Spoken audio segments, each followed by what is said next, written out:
Cool. Hello, everyone. Welcome back. We're going at it again with the Bronze Burrs. Bronze Burr fam, it's been a while. Last session started with last session was really the beginning of our next quote unquote arc, the third arc of our big story. I think we're going to call it Clashing Tides, something like that. That sounds pretty cool to me. But yeah, last session started actually with a very scary vignette about Consaldi and Red Ruin, or Red Dragon, some upper level Red Dragon soldiers, generals, what have you. And, Red Ruin kind of, after Consaldi had this really gruesome battle with a Minotaur in an arena, Red Ruin expressed some doubts, it seems, with Lord Soth himself. Red Ruin doesn't seem too happy with the way that Soth is talking about the Red Dragon army and their ambitions. And yeah, basically does not trust him. And Consaldi just said, hey, he's strong, but we as a whole are stronger. So do not worry. His goals align with us for now. And if we have to stop him, then we will when that time comes. All while being creepy and, basically torturing people in a gladiator arena. And then we go back to you all. We go back to you all, and our great friend Errol, as part-time DM here, kicks off a really nice homely scene of you all at the I don't forget the name if you guys named it already, but the something bastion. Yeah, you guys just have like breakfast. You just kind of like radioing each other like, hey, go get some stuff from the garden, sneak. And just honestly a very wholesome scene, getting united and eating some good breakfast and veggies from your garden and reintroducing yourselves kind of to everyone, right? To each other, and I guess to anyone who's watching. Yeah, go ahead. Jump in whenever if I'm missing any details here. No, yeah, I was just gonna say we all ate breakfast together. We all kind of did like our little roles. I like washed vegetables, like Willow cut, and I think Lyx was cooking, and we all like did like a little scene there in school, and we were all just getting ready to go to the library where we went to the library. It was kind of a old building with lots of owls in it, Yeah, all that kind of crazy. exactly. Yep, exactly. Yeah, you guys went to the library, and it's kind of a big old building. And yeah, you're met with the, I guess, head librarian Astinus of Palanthus, a very strange kind of classic old scholar guy with a long beard, long white beard, who's just writing away in this giant book, in this giant tome. And yeah, he was kind of, I don't know how you guys would describe him if you remember, a little quirky, a little odd, a little eccentric, but overall pretty helpful to you all. Seem to have an encyclopedic media, or an encyclopedic memory of where all the stuff, right, all the books that you wanted to find and information you wanted to find in the library. And yeah, you all spent some good time really researching some cool stuff that I won't recap all that here, but I will definitely add to that new lore PowerPoint that I'm starting for you all once I hear that recording. Colton this Friday, I'm guessing.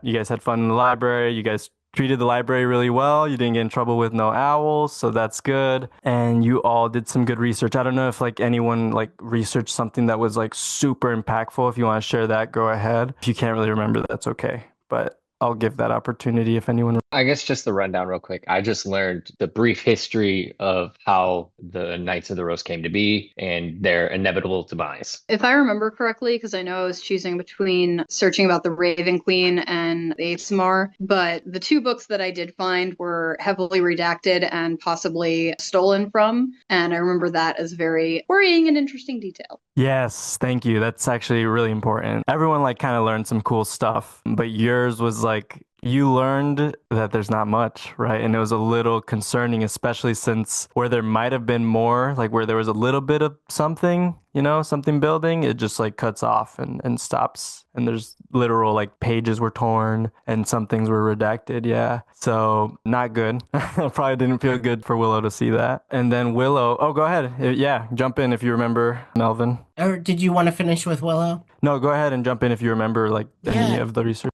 So Melvin started researching some famous bards, and he learned about the legendary dragon bard Huuks'mysh'roth. Hooks. It's like Hooks, almost like hook. Hooks, Hooks, Mish, Mish, Roth. Roth. That's it. Hooks. Huuks'mysh'roth. It's almost like three names in one. Huuks'mysh'roth. Roth. TH. Roth. I am There we go. trying so hard. I am No, so yeah, hard. I love it. I love it. You can nickname her if Melvin, if you want to. Like, I don't know, Let's Melvin Oh, can carry be Mushi. oh Hooks Mushi, yeah, whatever. Huuks'mysh'roth. Maybe he's just getting catty and he never really remembers her name. Anyway, Spirit Key's master, who traveled all the way across Ansalon, was a dragon but was polymorphed. They were believed to be part of like the party of Venus Solemnis and Lidara of the Flaming Sword, and they are supposed. Xanis, actually. Xanis, Sarlamir, and Lidara. Venus is the ancient. He's like the first knight of Solamnia. So Venus is super old. He's way like he's ancient history. He founded the Knights of Solamnia and the Knights of the Rose. Yeah, so Okay. it was Xanis, the dark-skinned one with the lance, and you guys have seen some of his statues. He was the master of Lidara, who's a student, and Lidara is kind of like the other big one. Xanis is he's from Calaman. That's why Calaman really likes him. He's a knight of Solamnia that became legendary, and he's one of theirs. But sorry, go ahead. So yeah, she traveled with them. Yeah, that's about it. Other than that, she was like a pacifist, never really wanted to harm people, but pretty powerful. She was from Istar. I think I did reveal that too. Cool. And there's Jasmine. Her nicknames are Hooks and Mish. So she's the inspo. Spoilers. Yes, true. It is true. Yes, there's the little Huuks'mysh. Huuks'mysh'roth. Yeah. Hooks is one of her nicknames, and then Mish is another nickname. So it's two of her nicknames, and then Roth is just makes it sound more dragony, I guess. That's cute. After the library, didn't Willow meet with Scoops? Oh yeah, I forgot. Yes, an awesome scene with Script. Yeah, of Scoop News. He helped you fly. He helped you kind of like get a hang of your wings in a very bird-like fashion, right? Just like almost like throwing you off a big tree and just saying, "All right, go for it." And yeah, and I believe you can now do it for about an hour when you activate it. So you got a much stronger understanding of your wings after kind of Isabella suggested, hey, why not just talk to someone who has wings and see how they do it. And it happened to work out. Yeah, you learned some fun things about him, that he's actually from like a kind of like an Arctic place. Cool. Yep, that one. And then on the note of Willow learning sad stuff, Willow got a letter at the end from our good friend Garrett Highwater. So yeah, I mean, I'll just read it again just to kind of remind us all anyways. Willow, I hate to reach out like this so soon, but Lord Bakaris is pushing us too far into the enemy lands. I feel he is leading us into a trap, or worse. He is not listening to me, and I fear the Calaman military will not send reinforcements for my gut instincts. Please, if the Bronze Bombers can aid us, you all may save lives. Make haste if possible. We are southeast in the Cletar Midlands, heading toward the Caucasus Mountains. We are past the Inkwater Brook near Steel Springs. It may take a day's travel. Derek Highwater, Knight of the Crown. And that's kind of where we left off. You guys got ready to go. You guys got an extra horse from the military after trying to use Lebanon to intimidate the military, but they're like, yeah, just take a horse. But she did provide some useful tips about the Cletar Midlands, very dangerous at night. Lots of creatures come out at night. There are some nomadic tribes and bandits that might be dangerous, so be cautious. And yeah, basically Lebanon emphasizing like probably camp at night. You really shouldn't travel these wide, expansive, basically like prairies, hilly grasslands, out in the open at night. You could be easy target. And then you all traveled for a few hours. I think Sneak, you maybe messed up your animal handling and ended up doing the classic foot stuck on the side of the horse, whatever it's called. Oh my God, rain. And yeah, going flinging around. Yeah, and you all eventually kind of make it to a respite spot where we are on roll 20. You all should be there, I believe. Yes. Where I think, Lyx, you realize this is the statue of another Knight of Solamnia legend, and this is why I'm going to do this PowerPoint for you all to help kind of connect some of these people.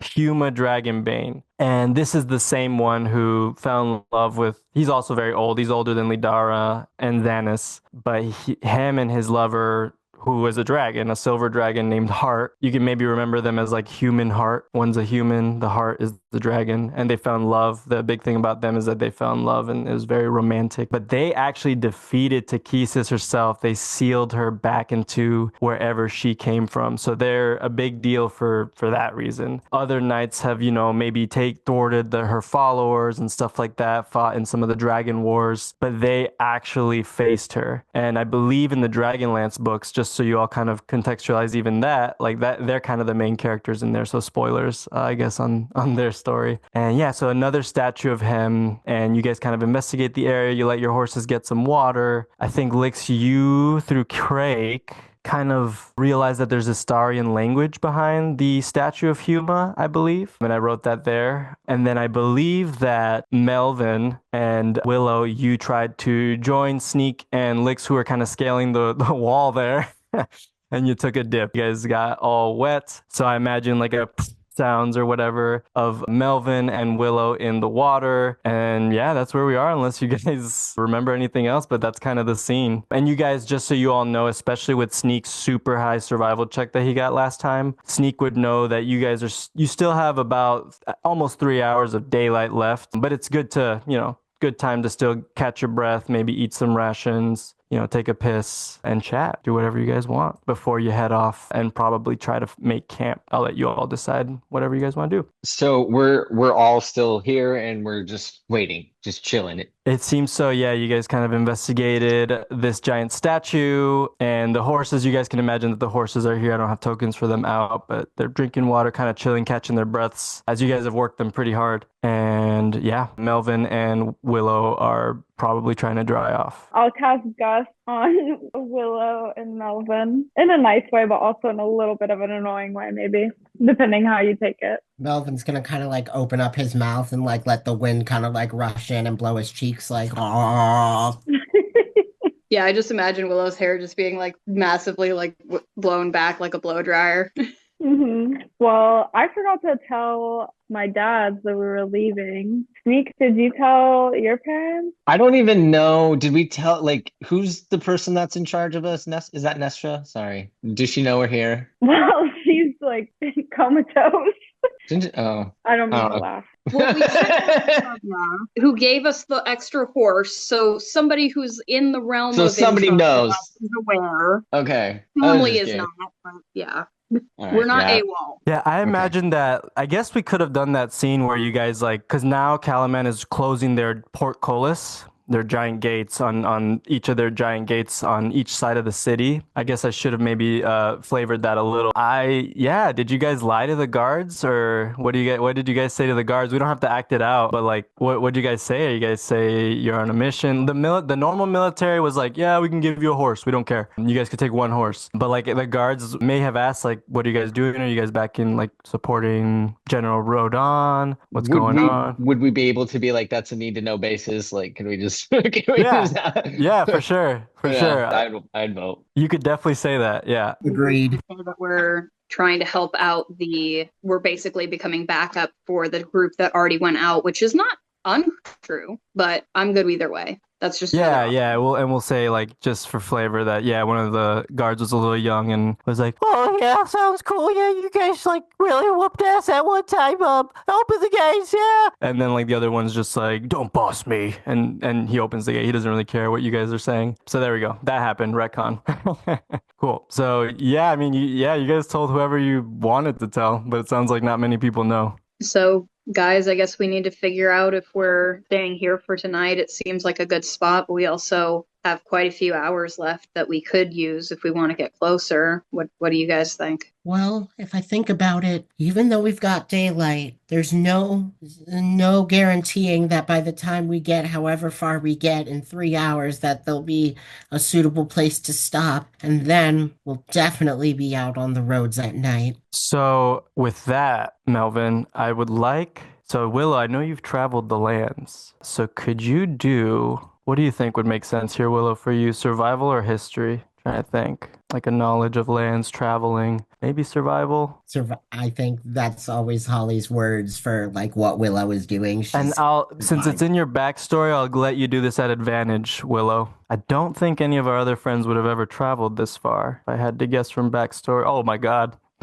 Willow, you know actually of a famous kind of giant boulder, or no, sorry, you know of a giant stone hand. You could do a quick history check for that, but you just to see if you actually cared about the history of it or what the hell it was. Nope, you don't know what it is. You just know that there is a giant stone hand that sticks out of the ground, basically. Like these fingers are sticking out of the ground, and that's kind of been a decent spot in the past during your travels to also make camp, to set up tents, and you kind of remember where it is actually. You know it's heading in the direction of where you guys want to go. Would she feel confident enough that they'd be not super likely to run into other people there? Because we don't really want to. That's a tough question. Yeah, that's a tough question because of the state of the world right now. You might run across like a traveling merchant, normally not anyone too dangerous. You might come across another party that might mind their business. It's a huge enough hand that like sometimes people do get, travelers find themselves there. And generally speaking, it isn't too much trouble. Obviously, with the current state of the world, though, it's a little hard to make that call. I'll leave that in Willow's hands. Okay. I think assessing that and knowing that it's within the reach, she'll share that information, that there's this landmark that would be safe to camp under, but that's assuming that nobody else is already there and that they wouldn't want to harm us if they are, as it would be a big enough place for maybe a couple of small groups, but kind of just present it as an option to the group. Well, I think we should keep moving. Darrett's letter said to come as quick as we could, and we can do 2-hour shifts through the night and take turns keeping watch. I'd be okay with that. I feel confident we can do that. So let's get ready to go then. It sounds decided. Cool. So then I'm guessing you all, unless there's anything else to say, make haste, get the horses ready. Same pairs as last time? I'd say Sneak grabs, yeah, same pairs as last time, I think. But I think Sneak would like have all his stuff off and he kind of like digs into his bag real quick and he's going to change out his little dagger that he had to clip the vegetables. He's kind of had the dagger the whole time. So he's going to switch that out right now with the claw shot just to kind of be actively ready. Awesome. And then he's going to put on his bag and get ready to go as well. Cool. Claw shot equipped. Alrighty. And then you all haul butt on horse and make your way toward the direction of what Holly's pointing out. So you guys can imagine montage of grass and wind blowing through your hair as the leaves pick up from the faraway woods of this very windy day. Going, galloping. I don't know if any of you do anything goofy or say anything dumb, but this is the time to do it as you are Lord of the Rings riding horses across the lands. These green, beautiful lands. The giant, scary Dargard Mountains now getting further and further behind you all. You guys can actually do some animal handling checks. Why not? Let's get back into the hang of rolling dice as you guys are galloping fast as the wind. And actually, while you guys do that, in the distance, you all see a lake, and running not toward you all, but in the direction of you all from very far away, you all see a bunch of wild horses running your way, not directly at you, but far away in the distance of the Calcus Mountains, just running. It looks like they're running toward not a giant lake, but a decent little lake over there. Some beautiful wild horses, about a few, let's say three football fields away, something like that. Cool. So that happens as you guys are traveling. Are they pretty far, you said? Yeah, like 3 football fields away or something like that. Okay. Pretty far. I mean, you guys, they're there. You see them and you see a lake. Yeah. Do you guys say anything, any small comments or anything as you're traveling here? And what are the pairs actually on the horses? Or who are the pairs? So Lyx and I are on Spitfire, which is my horse, and Melvin and Sneak are on the other one. I don't know if we named it or not. I can't remember. Ponyta? Yeah. I think I'd just be like in awe of the horses, just like, oh man, that's cool. I wish I could get one, but I'm enjoying. Cool. And Willow, it's all coming back to you. I feel like a lot of these memories of these areas, maybe I don't want to speak for you, but maybe an appreciation of the Calcus Mountains. Just as a reminder, these are the Calcus Mountains where you guys kind of are heading toward. Enormous. Like it looks like it spans on forever. There is a volcano at the peak, kind of canyony. Like it is scary, but gorgeous. But obviously behind you all, now that you're leaving Calaman and leaving the Dargard area, is of course the much scarier constant storm-filled Dargard Mountains. So yeah, Will, I don't know if you have any, if you want to make some improv or whatever of some memories here or any feelings about this area, I think could make sense. So you've been here before? Yeah, I think in her travels, she might have like passed through, she might have actually passed by Calaman thinking that it's just too large of a city. She didn't want to really deal with it. So probably didn't spend a whole lot of time in these areas and was trying to keep to herself, but kind of remembers the landscape, remembers the hand enough to kind of navigate back, maybe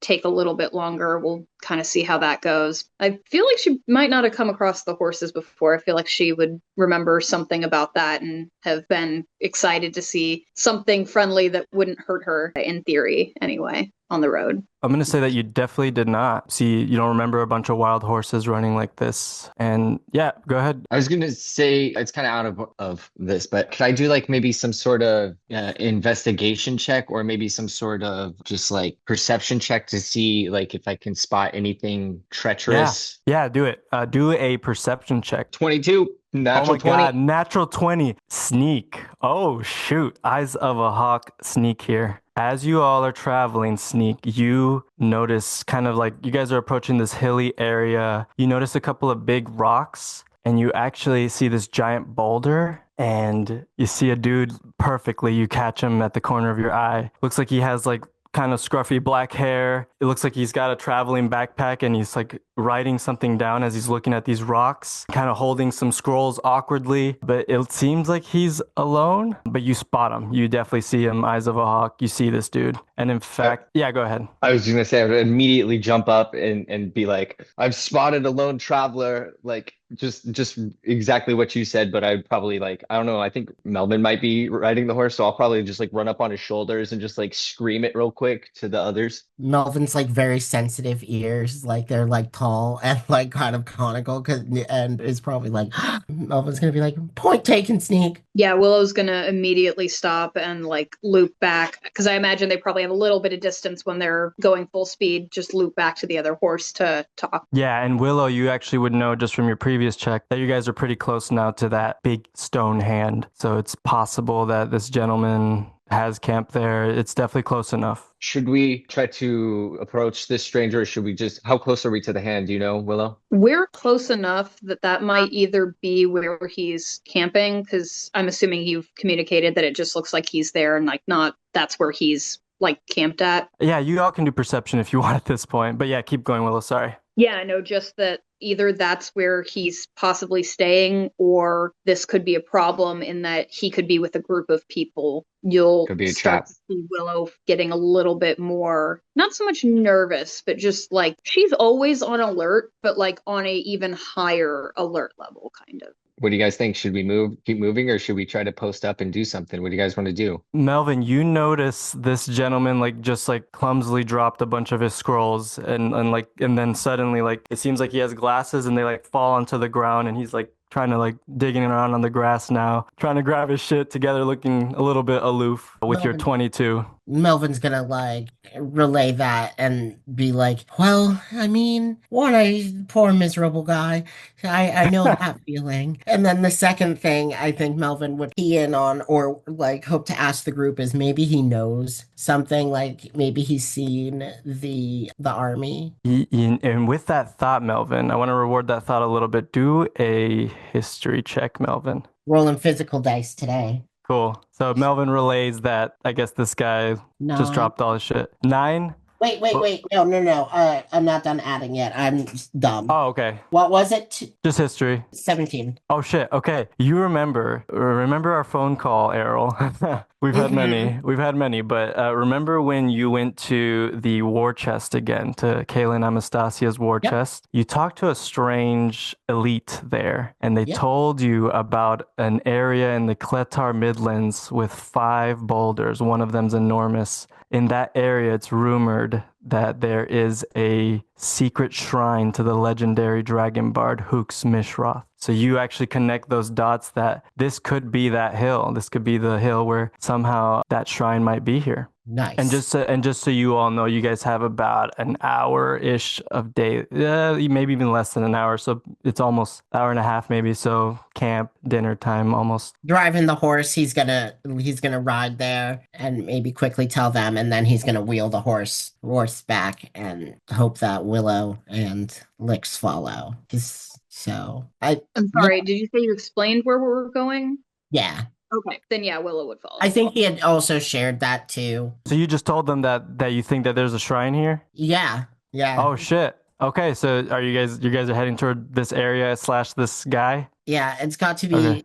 a detour. Like, there's something special over here. I think it's something we could use to help save everybody. Cool. How do you all approach this person? Okay, I think before we get too far up, before they like really hear us approaching, I would like to try to, are there like a bunch of trees around us, or is it still pretty open ground? No, yeah, it's pretty open here. It's You pretty could open? maybe work your way to one of the boulders where this person isn't. There's some boulders there. You could stay low, kind of on the hills potentially, but yeah, no, bare giant hill here with some rocks at the top. Do you think I should like drop me off a little bit first and try to peek on the stairs, or should we just go in and say hello? Go in and say hello. Okay. It seems like Lyx called out Tally Ho adventure according to the chat. Okay, yeah. So Lyx, this is what happens. This person just kind of like got all Wait, their I don't want to control Lyx. Is that what you do, No, Lyx? yeah. No, yeah. Tally ho, fellow traveler. Yeah, and this person, it looks like they kind of had their back to you. They just picked up their stuff and they're like, ah! And they kind of like drop all their crap again onto the ground. And he's like, oh, who are you? Hello? I mean you no harm. I have no weapons. Hello, child. And then he just grabs his glasses. He's like, oh, sorry. I thought you all might have been with one of the dragon armies. Hi. Hello, no dragon army here. What are you doing here? Lyx, what are you wearing? He doesn't say this. I'm asking you as DM. Yeah, he knows exactly who Lyx is. The classic He's like, Lyx, what the fuck? black robe. Okay, right. So he immediately like locks onto that black robe that you're wearing. He's like, "Wait, are you a black robe of military?" And then he looks at you, Sneak, and he's like, "Well, kind of thrown aback because I'm guessing you have your kind of mask get up, and yeah, you guys." And then Willow, you're maybe looking a little intimidating. He's like, "Oh, I'm sorry. I am Professor Zark. I come from the lands of Kerr. Are any of you familiar with that area?" You all can do a history check. While Lyx, maybe I don't know if you want to follow up. He's assuming you're a black robe. He noticed your robes immediately. Willow, with your travels, I'm just going to say you've been to the lands of Kerr. And you can kind of tell by just kind of looking at this person. He's kind of dark brown skinned, long black hair. These seem to be some of the traits of the people of that region. And Willow, you would know that region of Kerr is what is left of the Istarian lands, right? So this gentleman has probably one of the cousin bloodlines of Istar. And you would know that that's kind of a deserty land. It's very diverse, though. There's lots of different groups and factions. And with that 17, I mean, you might know that some of them are nomadic. That's where you actually remember the horses. You remember that oftentimes there was nomadic. You know what? I'll say that you know who they are. The Finn Mascar. You would remember interacting with this tribe at some point. They're kind of nomads who are expert horse riders, and the leader of their group rides a giant stag, so a giant male deer, and that's kind of their symbol as well. So Willow, you would know that, and that's how this gentleman looks. I just showed him, and he says, "Oh, I'm so sorry. I'm Professor Zark. Pleasure to meet you all. I hope your travels are well." Well, let me see. Hold up. What everyone else rolled. 24. Holy crap. 21. Okay. Melvin, you definitely connect the dots here that this could be that area of the Huuks'mysh'roth shrine. And Lyx, and yeah, I guess you two know also what I just told Willow. Somehow you guys know some of the history of the remaining peoples of Istar. Maybe you all would know that the royal bloodline of Istar, it seems like that disappeared completely with the cataclysm. But there's cousin bloodlines. There's still people like kind of connected to that bloodline to some extent. And that's kind of all these various other factions and tribes. And then he kind of says that he is with the Finn Mascar. They are taking camp at the God Priest Han. So he names it the God Priest Han. He was just saying like he's investigating these ruins as he believes these are tied to an ancient Istarian legend. And he actually found some writing on these ruins, on these rocks. And Lyx, he kind of bombards you with like, I think the tide needs to be used to unlock these stones. And maybe you all, I don't know, have other gifts, but we split the difference. Well, really, I just want to uncover this. I'm a mythohistorian, you see, and I'm really trying to connect the dots of the tragedies of all our peoples, but to bring meaning and clarity to a path forward for us all. And I guess I should have said that we were attacked by the dragon armies. They were starting to impose themselves onto our lands out in the east. So we decided and heard that Kalaman was a good place for refuge. But anyways, I don't know if you all are in a hurry, but I'm sure my people would be happy to, with my word, you guys could definitely stay at our camp and we can share some food with you all. But and then his glasses like almost fall down again. Would really like it if you guys could help. And he kind of gets like really excited, like maybe figure out some of these ancient runes here and see if we can find the legendary Dragon Bard's hoard, perhaps. Can I see the thing you found, the script or the language or the writing? Yeah, so oh yeah, sorry friends. I never moved you here. Hilarious. Here it is. I think Melvin's gonna like swing down from the horse and he is very visibly excited. Like he's got that, they're like about to like nerd out. And so since he remembers quite a bit, I think he'd almost be kind of like showing off his knowledge or his newfound knowledge or what he thinks he knows about Huuks'mysh'roth. Yeah. Huuks'mysh'roth. Yeah, the legendary like bard of Ishtar, and sort of hint that he's had a sort of feeling about Ishtar and he appreciates the influence they've had on his performance and his music. So he's also gonna help Sneak look for writings. Holly wants to insert. So this is the first one. This is where he is. He kind of like translates the script of the Ishtar over here. Yeah, he kind of like ties into what you're saying and just kind of emphasizes like the Istarians have gotten a bad reputation, rightfully so, because of what the empire became, especially the god priest, right? And he says there's a reason that they toppled the giant god priest statue here during the Great War, leading into the Cataclysm. The god priest is the one who was the last big leader, kind of emperor of Ishtar. And I guess the hand where they're camping is what is a giant statue of him that has been sunken and destroyed. Another rock he translates. I was going to say, I think Holly wants to do an insight check and I want to do an investigation check, just to let you know. Go ahead, do them. So another rock he says has that. He seems very genuine, Holly. Kind of through your travels, you can tell that this is kind of just a nerdy dude, just a historian. And yeah, he does say his name is Professor Zark. Sorry if I forgot to say that. He is a professor for his people. And he does kind of tell you all that like a lot of his tribe does not speak common, but he knows it himself. Sneak with that. Natural 20. I'm going to say that you actually find that second clue I sent, pierce me with accuracy and skill as we strike our foe. You find it, you point out actually before Zark can even like, Professor Zark can even translate it. You're like, hey, what's this thing here? And you find like this cool pattern that's like almost invisible unless you like look at it through the right sunlight angle. And then it comes to light, all these dots, these inscriptions on this rock, and it leads to like this hole. And then he tells you, pierce me with accuracy and skill as we strike our foe. Oh, it must be this hole. Do you have anything to strike this accurately? He's freaking out and getting a little excited and like throwing his scrolls around a bit. I guess, can I try it then? Yeah, roll to hit. Okay, so I just would have to, hold on. Give me a second. And then I don't know if it adds this also adds my proficiency, but we're going to try it. I think it will. 8. No, it doesn't. That's damage. Yeah, that's just damage. So just do the claw shot or whatever, or the. Oh, I did the wrong one. Here it is. Yeah, crossbow gauntlet should be it. Yeah. Oh wait, hold on. How do I use it? He translates this one to you, Lyx. This would be the top left one. That actually does not. I should do that advantage because this is a fucking rock. Okay.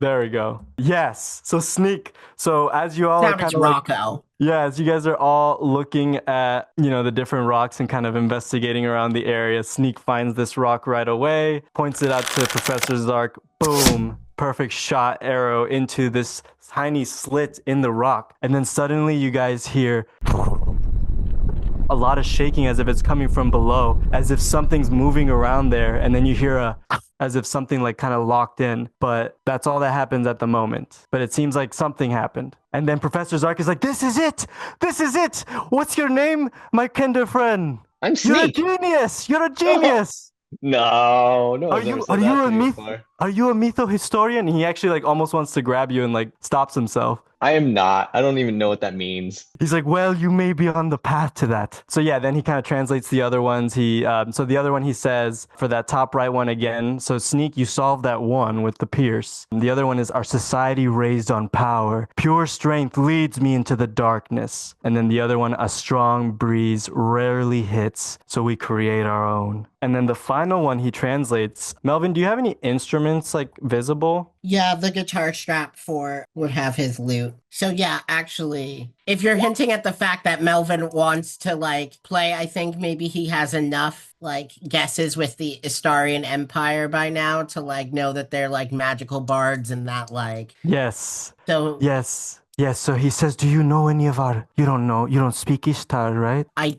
don't, but I think I know a song. Sorry, give me a second. I actually have these Yeah, all. you could think about it. Yeah. Jeez. Does anyone else interact with any of these other hints? I'll throw them all together there. I should have copy and pasted these, but I forgot. Those are the last three. I Sneak, think you got one. I think kind of seeing the pattern, Willow will make her way over to the strength one, and in a way that will hopefully not scare our squirrely little friend, take out her battle axe, and not with the sharp edge, but like the way she would activate it with the blessing, hit that on top of the rock. Wait, Okay. hold on. A Sneak, I'm gonna say something. I think a strong breeze rarely hits. I think you have to flap your wings at it. So maybe I was thinking more maybe Lyx with the gusts that helped dry us off, maybe. So do you mean this one? Sorry, Melvin, real quick, so I don't lose that one. Do you mean this song, Melvin, that Melodia taught you? I cannot hear you, Melvin. I think that one I thought of was a different one. Oh, but okay. So which one maybe do you it think? don't have anything Istarian in nature, but the soul keys themselves. So with your very good history check, you would remember that that song was originally written by Huuks'mysh'roth. That's what Melodia told you. Okay, so yeah, I was right. Yes, so you play that Okay. one. Yep. Yeah. Oh yeah, good job. Yeah, it was in like your subconscious. That's awesome. That was a long ass time ago. I Very was good. like, wait, yeah. So all of a sudden, well, how does this look, Melvin? I think Melvin's been fucking around with the soul keys. I think he would just kind of like pop them out and just kind of. Yeah, and Professor Archimedes like, what? The soul keys, just like Huuks'mysh'roth. And he's in awe as you start singing. Whoa, does it sound echoey? I don't know if I did that. So I won't play the whole thing, but something along those lines. This beautiful song, kind of a seductive song. And as Melvin is singing this and jamming out, the rock starts to shake. And it actually moves slowly toward you, Melvin, and reveals as it moves. So it's moving this way, reveals that a beautiful pink giant pedestal thing that's kind of shining. And then Professor Zark kind of looks at you and he's like, I really want to push it, but if someone else is more excited to push it, you may push it. We're gonna go in and investigate it. Melvin's gonna like but he's gonna like hold everybody back. We're gonna go very quietly. Did Sneak try to run? I bet Sneak can like touch one that sends to the dark. And actually, and I won't forget about you, Willow. Do you still hit it with the butt of your axe in spite of Sneak yelling at you like, use your wings? Are you still gonna smack one of them with that? Yeah, just a show of strength, not to try to break the rock, but just, yeah, pretty solidly just hit it. Do a If it strength doesn't check. work, we'll go with something next. Sorry, what? Or actually, roll to hit. Okay. At advantage because it's a rock. Rocco doesn't like that. I think that hit. The rock dodges. Oh, no, I'm just kidding. Yeah, that's a pretty good hit, actually. And like you kind of like hit it, and then all of a sudden, poof, it starts to crumble into sand, and just from that strong enough hit as another one of these, this time green, appears and starts emanating this energy. And this kind of, I imagine this sort of happened like at the same time as like Melvin singing. So just two of these appeared, and Professor Zark's like, who the hell are you guys? And he kind of like says some kind of curse or some kind of weird thing in his star that you guys don't understand, but he's amazed that you guys are just blowing through this. So it looks like the only thing left is the strong breeze, and yeah, there's these weird things out here, and he's just like, do we really not want to just touch these? Seeing that this looks like a metaphorical big red button, Willow is going to turn around and prepare to stop Sneak from pressing at least the one in front of her, just in case we need them all first. So yeah. All right, I'll stay put. just this once. There's only one left. So just to rewind a little bit, I'll acknowledge, yes, to Professor Zark that I am a black robe person of Calman. And he's like, And and you all are incredible. I thought you were going to be the one to figure this all out, but my no, I mean, apologies. we're the Bronze Burst. We have a couple skills. And I was going to do just like an Avatar Aang push of air.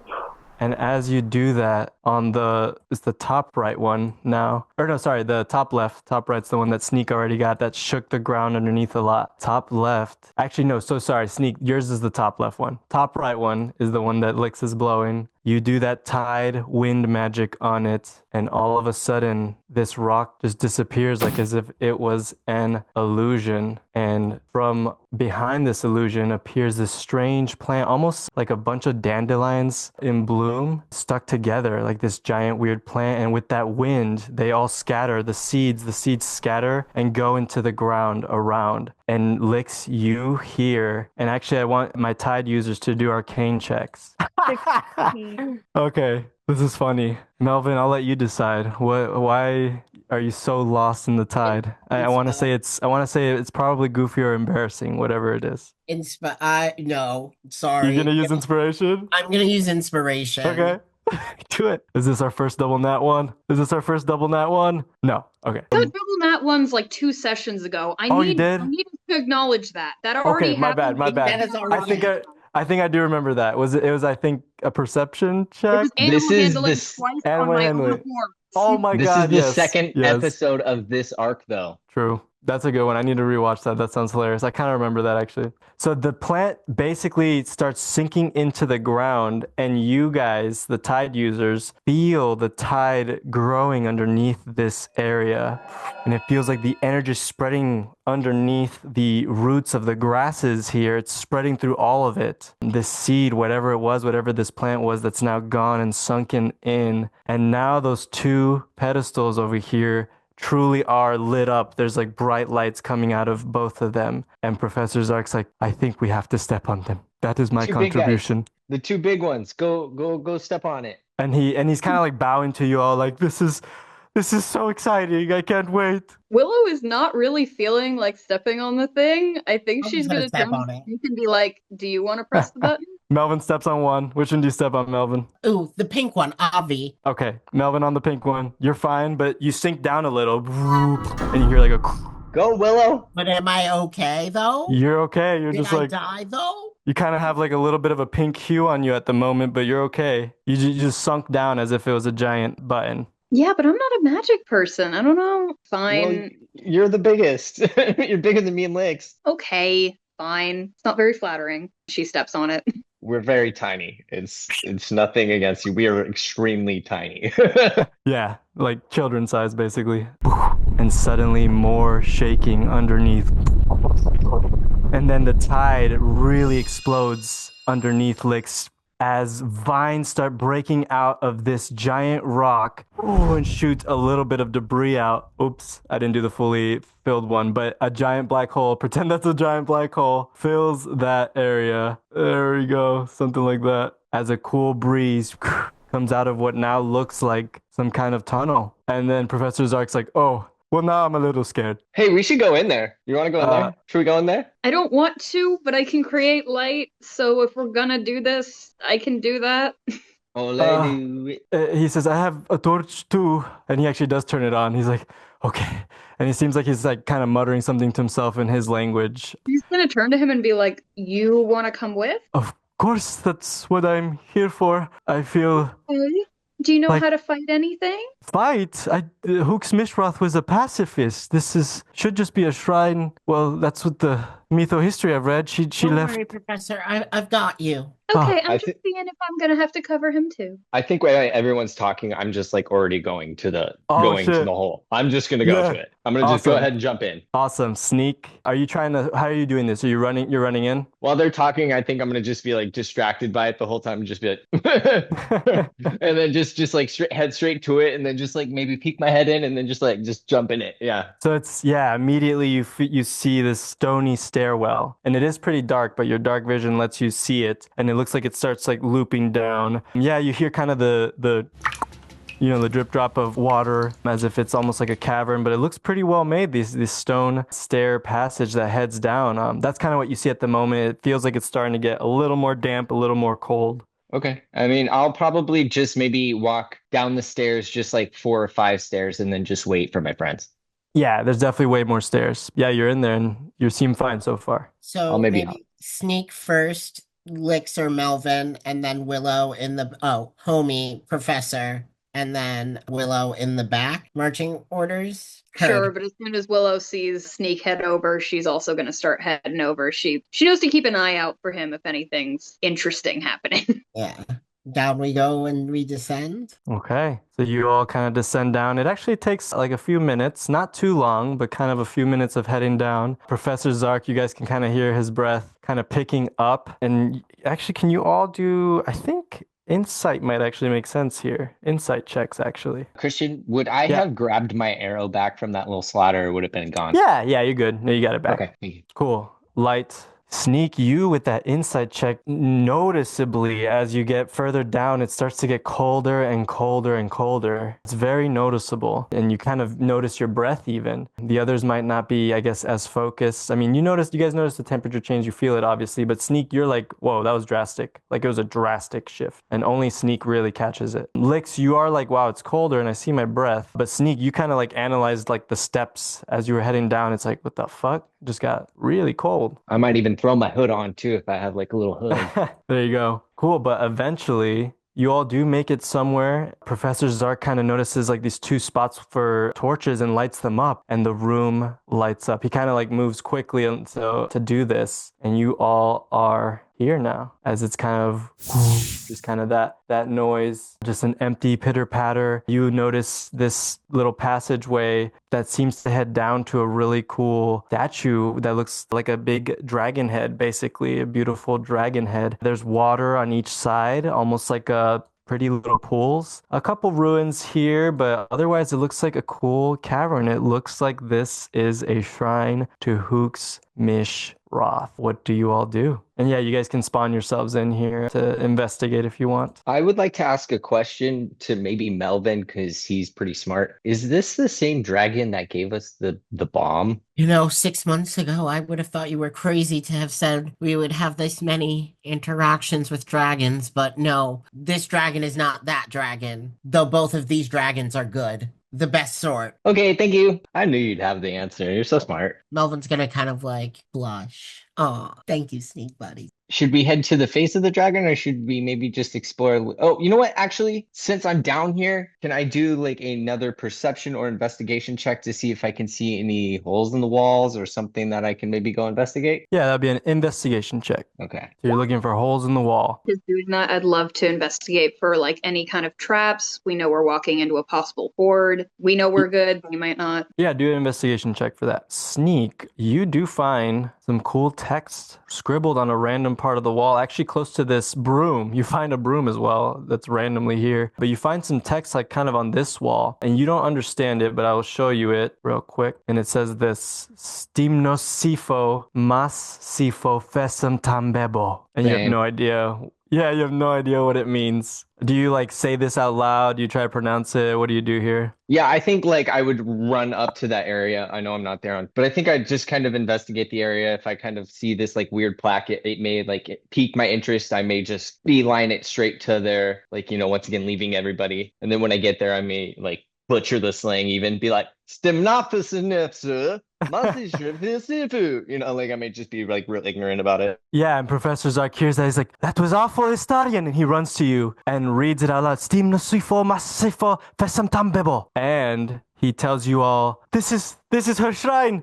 This means sing my song, see the way. And then he looks at you, Melvin. He's like, the beauty's wicked wiles was one of her tunes. Perhaps that's good enough. But at first I want to honor Willow's poor investigation check. You find no traps.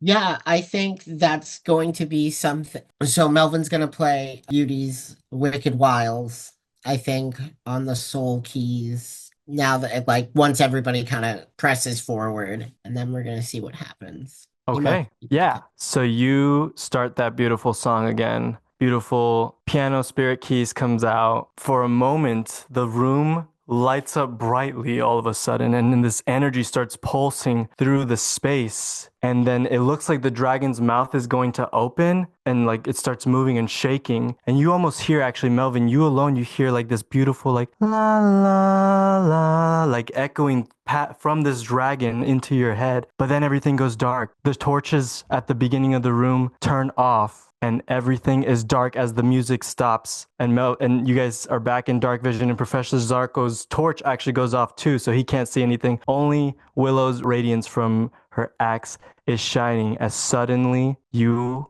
all hear this. This. You all hear?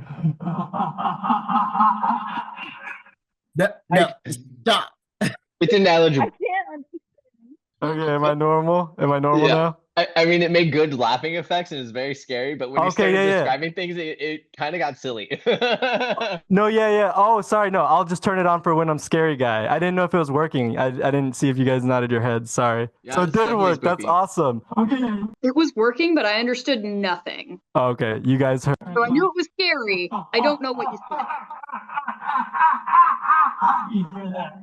Can we Yeah. take a break for a sec? We could take a break, but I want you all to roll for initiative. So do that as this being appears. This spirit that's picking up armor pieces out of nowhere. I'm normal voice, right? I'm normal Yeah. voice. Okay. Picks up armor pieces, and Zarko falls to the ground immediately, and it starts speaking in a foreign language, which now you guys kind of recognize as Istarian, and it says something like Arashkara. Shabrom Tarabor, Huuks'mysh'roth. And Zarko's like, he thinks we serve the whore traitor dragon bard. And these swords pop out of the water. These floating swords start spinning as this Istarian ghost is back to finish what it started. And we'll take a break there. So a ghost has appeared out of a shed-in. Looks like this, pretty cool. Armor, noticeably I'll keep anyone who had a high history check recently, you'd immediately recognize the Mask of Paladine, right? The Mask of Paladine, the Platinum Dragon of Justice. And it's the similar mask. I feel like, Melvin, you definitely would connect the dots of like those ghostly Astarian singers from the Battle of High Hill. It's a very similar mask and kind of a similar getup, except this looks like, a serious warrior, a serious general, not these robed people singing beautiful songs and playing instruments. But yes, scary ghost person appears. Zarko was able to mutter something in fear, saying that he thinks that you all are working with the dragon trader whore Huuks'mysh'roth. So this ghost is stuck in the past, thinking that you all are her allies. And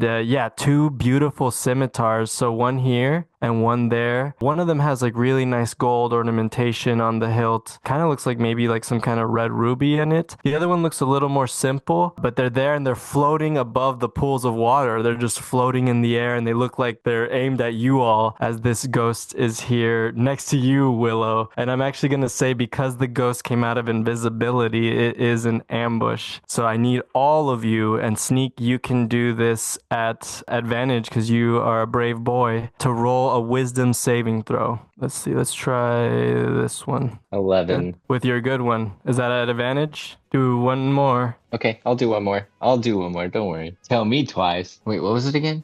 A wisdom saving. Okay. Yep. Same one. Oh. Uh-oh. No, not good. Oh, God. Okay. Everyone? Okay, Melvin hasn't gone yet. Okay, the Tide users are good, but Willow and Sneak, you are frightened. And what this means is that when you can see this target, you have disadvantage on saving throws and attack rolls against this target when you can see it. So that's important, when you can see it. So just remember that. I have tokens here to mark it down to remember you all. But that's important because for now, all of a sudden, this thing ambushes. It does what it does. I'm going to imagine that it takes off its mask and then this giant mouth like drops to like its waist. and like just screams just at all of you from all angles, terrifying Sneak, Professor Zark, and Willow. After doing that, poof, goes invisible and is gone, and you feel like the wind, and you hear the whispers of something as it disappears, and then suddenly these two swords go flying at you guys. One of them goes flying at you, Sneak, and it hits with a 21. And Sneak, you take 5 damage. As this sword goes flying at you, spinning, and kind of cuts like the side of your face. As the professor's like in a fetal position next to you, Sneak, and just like, oh, what is going on? Oh, God. And the ghost is gone, invisible. This one goes flying at you, Willow, and misses as it goes flying by, and now it's kind of like floating above here. And now we are in the combat round, starting with Lyx, as you guys hear creepy whispers around you all, and all of a sudden from that disappearing ghost you kind of hear a creepy distorted laugh, and it's gone. So this is the scene. I was gonna say, I just want to react from getting sliced in the face. Like, I imagine like it coming straight at me and just like hits, I don't know where it maybe hit my bottom part. Yeah. Just in case a good chunk, maybe breaks my mask as well. Like, oh. Yeah, as the room is now dark, it went from that beautiful kind of magical musical flow to all of a sudden hatred. You guys feel this bearable weight of hatred and anger and coldness. And Lyx, you go, and then we got Sneak and Melvin. Okay, so the ghost has seemed to disappear, but there's 2 floating swords. Yep. The ghost, do an arcane check, Lyx. Yep, Sneak, I counted that. I made you do it at advantage and you still failed. Yeah, I was kind of putting it in there so I could just like have gotcha. it, or so it could be seen. Yeah. Yep, cool. But you can still, even if you lose, you can still choose to succeed, but you can only do it once per long rest. Oh, yeah. So you don't have to be frightened. Yeah, you can do that. So now you just, when you go to sleep, Sneak, you get this ability back. Okay, cool. So you're not scared, actually. Somehow within you just resist completely. Well, after getting hit in the face with a fucking sword, I'm probably fucking it real woke mad you now. up. Yeah, it woke you up. Okay, so only Willow's scared. Good catch. All right, Lyx, what do you got for us? Yeah, tough Oh, do an one. arcane check. Sorry, Lyx, do an arcane check. Oh, right. I rolled in that one, so. Okay, nothing. Go. Yeah. All right. So what I'm thinking is, I don't even know how to hit a sword, but I'll try. Yeah. I'll throw acid. I'll throw an acid bubble at it and see what happens. Okay. So kind of near, is it, you won't hurt Willow, right? She'll be okay? Ooh. I mean, She's I right guess next if to I it. roll poorly and I miss. Okay, go ahead and roll to hit. I think this music's a little better, a little creepy. It's a dexterity saving Oh, sure. throw for the sword. Okay. 8, or 9, that fails, right? Yeah. Okay, how much damage? 7. Okay, nice. Yeah, this acid kind of goes, you throw it at the sword and you notice like some of its like steel actually like melts off, and it looks at you, it like turns to you and starts spinning. Anything else, Lyx? Okay. I'm gonna move toward my friends and then I'll call it good. So you can move on. Okay. Sneak, it's your turn. I think after getting hit in the face and shaking it off and now getting off fearless, I'm going to okay, so is this rock right here? Hold on. Is this rock closest? Yeah, exactly. Closest to me. Is that like pointed up super high? No, it's actually like a ruin, like just coming out of the water. Yep. So all the rocks are just like almost like little platforms out of the water. Okay. Fuck. Yep. So we got Sneak and then Melvin. Okay, I think maybe let me do another check here. How tall are the ceilings? Not too tall. It's probably like 20 feet. Are they pretty rocky? Maybe enough for me to hold on it looks to? like it looks pretty wet. It'd be very hard. Be very hard. What about these things on the corners here? Are they like little pillars? These are just like corners of the wall. Yeah, I mean they're like kind of columns, I guess, that connect to the cave top. Okay, and would But they there's be no- there's grabbable no- or are they also wet? You could try that weird thing you did against Soth, that where the morning flame was, I guess. You could try to like wrap yourself around it. I think I'm gonna just ignore it. Okay, so what I'm gonna do is I'm gonna go ahead and use my claw shot to get to this platform. Sure. And then I'm gonna try to, once I get there, I'm gonna try to like dip down onto like a little ledge so I can be hidden. Yep. Okay, so go ahead, roll to hit, I guess. Yeah, roll to hit with the claw shot. Do I just do the crossbow? Yeah. What'd you get? Oh, yeah, you hit, you make 19. it, boom, Spider-Man over, and now roll for stealth. 11. Wow. You think you're hidden, but you're over here now, and you're laying down. You're like kind of crouching down, trying to hide. I think that's it for you, though, right, bud? You moved, That's unless you're it. gonna try to swim around or something. I know sometimes I have a bonus action, but I think I'm gonna The actually bonus action just would be the hide the here. hide. Okay, then yeah, I'm gonna just tell. I'm gonna scream out, everybody be on your guard. Get in positions. Let's roll. Even though Yeah. it's relevant, everyone knows. Let me. Yep. Okay. And then we got Melvin. Sorry, I'm trying to do all of this with less screens. Yep. Okay. Whew.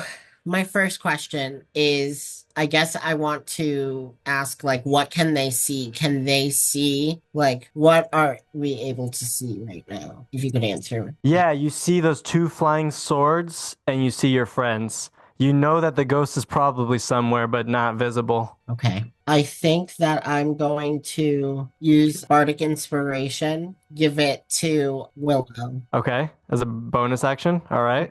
Bonus action. Action. So if I use Fairy Fire, Uh huh. shit. So a 20-foot cube within range. Mm-hmm. And Fairy Fire is the blinding one, if you remind me correctly. Nope, it is Oh, the it illuminates them. Illuminates them, right? yeah. Okay, It- gotcha. Yep. So I think I'm going to do that. Give me a dexterity saving throw for all the creatures that are in that. You tell me, my friend. I don't have that spell memorized. Oh, I'm sorry. So basically, can all of the things do dexterity saving throws? Yes. All right. Holy shit. Okay. So the one closest to, actually, I'll say the one furthest from you, natural 20. You try to do this blinding dance and it's just moves around like very weird, almost like a snake or something to dodge this thing. But the one next to you does get hit. What happens to it? So it is outlined for it sheds dim light within a 10-foot radius. Any attack against the object has advantage if the attacker can see, which it can't because it's outlined in, let's say, violet light. Okay, we can violet Yeah. light. You know what? I am the best DM on the planet, so we're gonna do violet. Boom. Oh, close enough. So I gave you, so it actually has that light. So now we know it. So advantage on attacks on it, basically. Yeah. Cool. And it's hard for it to hide. Anything else? Nope, that's my action, bonus action. I guess just drawing the sword. Cool. I'm gonna- Okay. All right. This one goes flying at you, Lyx, and does an 11 hit? You wish. This one, angry at you, Melvin, goes flying at you and also misses as it's uncomfortable with this weird lighting on it. So both the swords miss their attacks. Well done. And now the ghost moves around, unbeknownst to you all. And I'm gonna need Willow Venra to make a charisma saving throw as the ghost suddenly appears next to you. Uh-oh. Uh-oh. Uh-oh. Willow, the ghost all of a sudden pops up right next to you and dives into your mouth. No. As Willow, you can't fight back this ghost as it's controlling you, and you are now possessed, Willow. And Willow, you hear this ghost laughing inside of your head.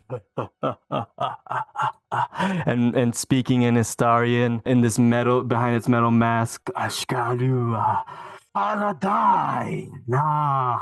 Yeah, it's inside of you now, Willow. And Willow, this is what I'm gonna do to keep you engaged. You now have to follow the rules of the ghost, but I'll let you attack your friends how you want. You can't use any abilities, Willow. Don't use any of your abilities. Don't use any rage. You can't do any of that. It's just like, like a ghost possessing you would know. But it knows how to grab your weapon and swing it around. Can I just say that before she was possessed, she probably yelled out something like, I really didn't want to be here. And then that happens. Perfect. I wanted So her that- to get to say something.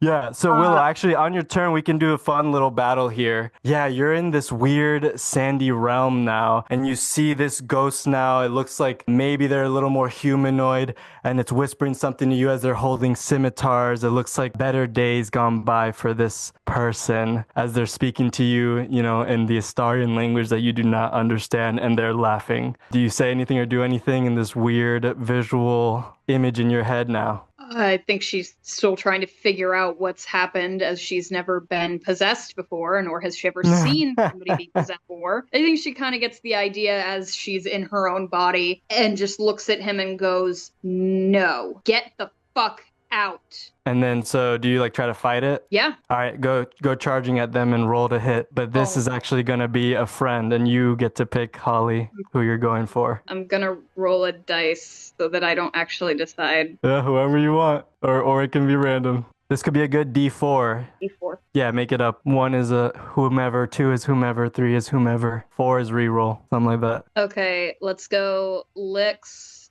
Sneak, and then Melvin. 1, Okay. 2, 3. That was a 1. Alrighty. So... Closest target makes sense. Roll to hit. Yep. I hate that. Uh-oh. Please roll badly, like I've been rolling for so long. Of course not. And your axe does have radiance still, actually. So add that on top. That's +2 Okay. radiant damage. So you take But 7 I'm not damage. dead, so Yep.